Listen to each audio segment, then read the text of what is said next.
Ta-da!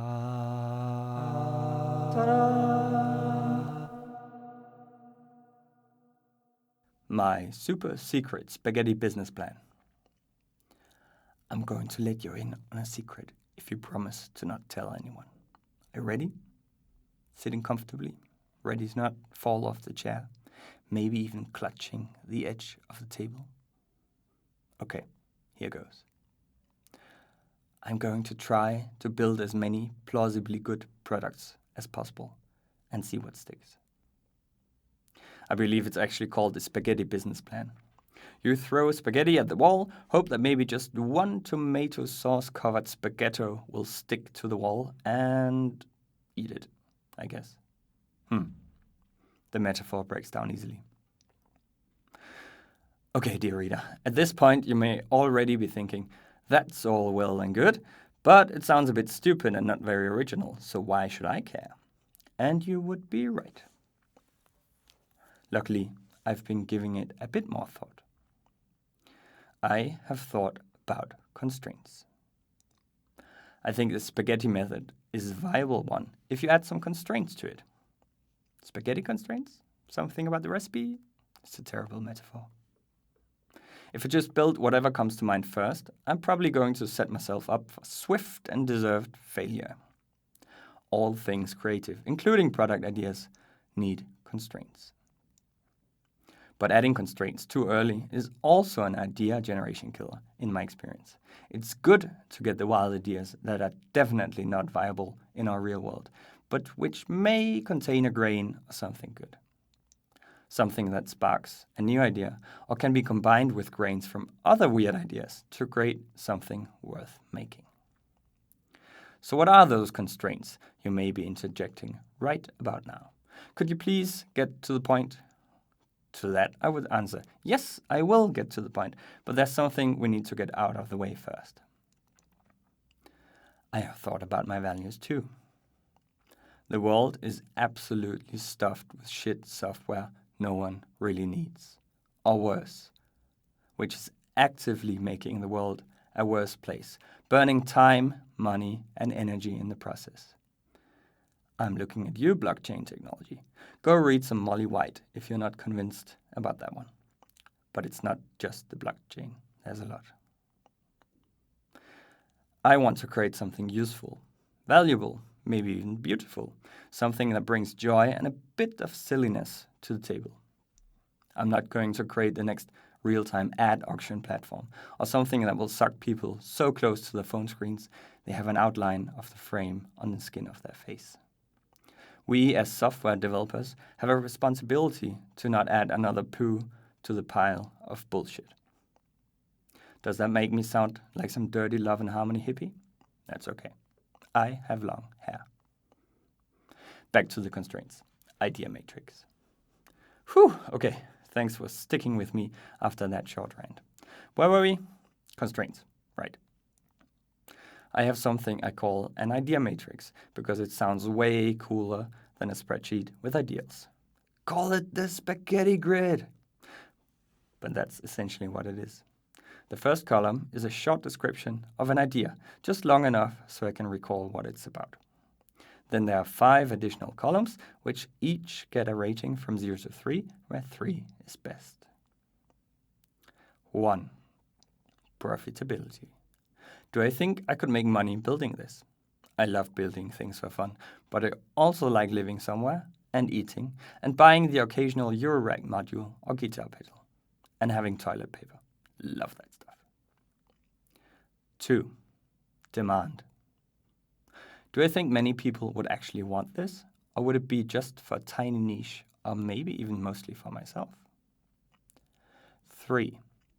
Buildability. Is that even a word? I don't think so, but it's my matrix, so I don't care. Basically, how hard is it to build? Is it something I can pull out of my brain and fingers in a week, or does it sound more like a multi-month effort? Do I even have the skills? Faster is obviously better here when I'm going for many projects. As Dan Liu puts it, I spend time on things that are high ROI, but those things are generally only high ROI because I've spent time improving my velocity, which reduces the I in ROI. 4. Goodness. We're back to the values here. Does it bring something good to the world? 5. Fun. Would this be fun to build?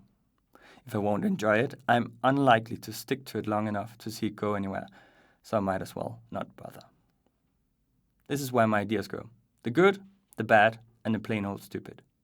But wait, there's more. More constraints, the concrete ones. The above constraints are fairly fluffy and high level, and although filtering out the worst offenders, they'll only give me a baseline of ideas to choose from. But there's still plenty of room for shooting myself in the foot, which I've done multiple times already. Oh my god, I'm so glad that's only a metaphor. I'm a solo developer and I like it that way. But there are certain types of problems I will not be solving, even when I think they would fit all of the above criteria. Although partly encapsulated by the buildability above, some solution would be too big and time-consuming to run alone as part of a business. And of course, I could just be plain wrong with my ratings. A popular bias is to widely overestimate both profitability and demand, mostly because so many, myself included, are too shy and or lazy to talk to customers and do it the wrong way if they do.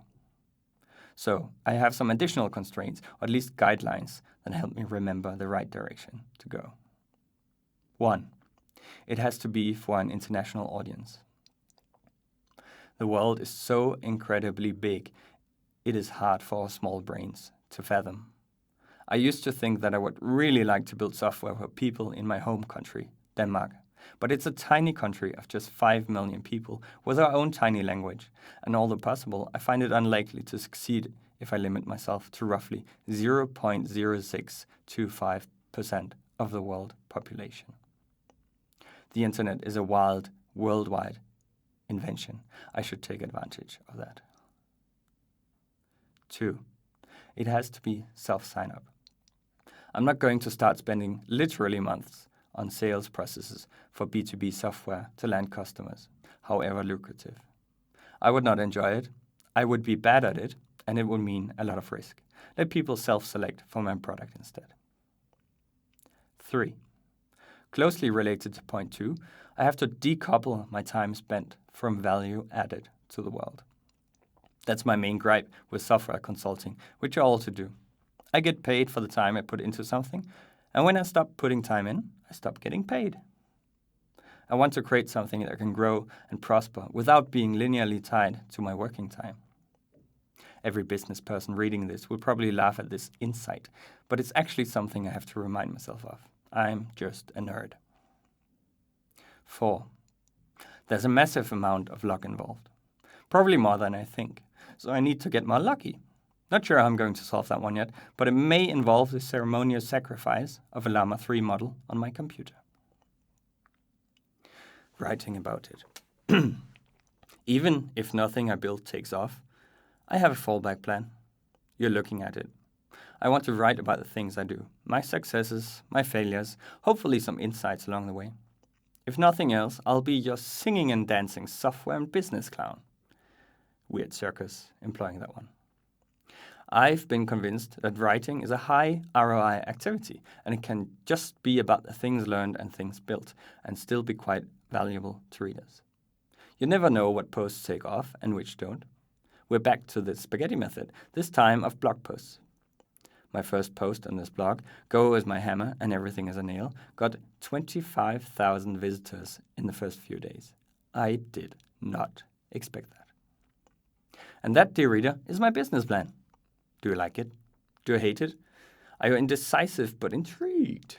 And most importantly, do you have any good constraints to add? Feel free to send me an email. I'd love to hear your thoughts.